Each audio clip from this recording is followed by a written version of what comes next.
मित्रों, 1 जुलाई को राहुल गांधी का लोकसभा में नेता प्रतिपक्ष के रूप में जो भाषण हुआ, वह सुनकर यह सोचने को विवश हुआ कि राहुल गांधी आखिर भारत को क्या देना चाहते हैं।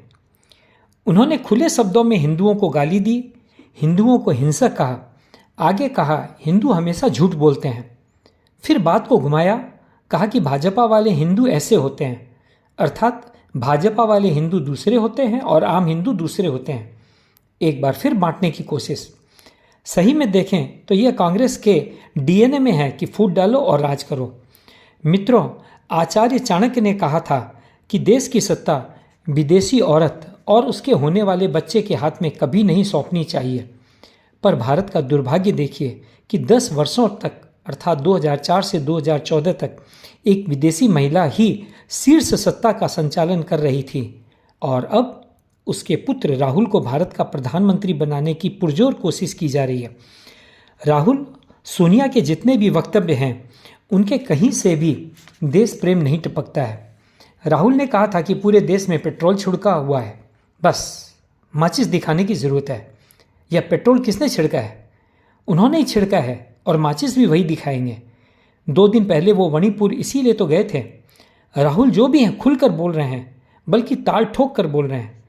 अब बारी सरकार की है, आप क्या एक्शन लेते हैं? बाहर के दुश्मन पर तो आप सर्जिकल स्ट्राइक और एयर स्ट्राइक कर सकते हैं, पर खतरा जब घर के अंदर है तो आप क्या करोगे? हिंसा का तो प्रयोग कर नहीं सकते। फिर एक ही रास्ता बचता है और वो है कानून का। कांग्रेस वाले जब वकीलों की फौज खड़ी कर सकते हैं तो भाजपा क्या वकीलों की फौज खड़ी नहीं कर सकती?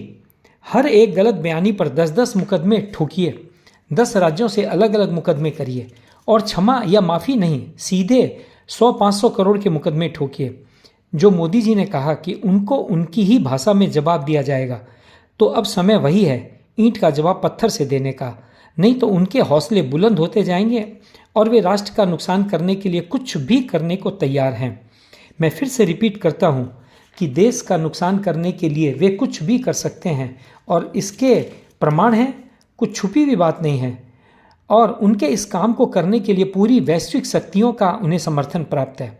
देखें सरकार क्या एक्शन लेती है। धन्यवाद। वीडियो लाइक करें और सब्सक्राइब करें। जय हिंद।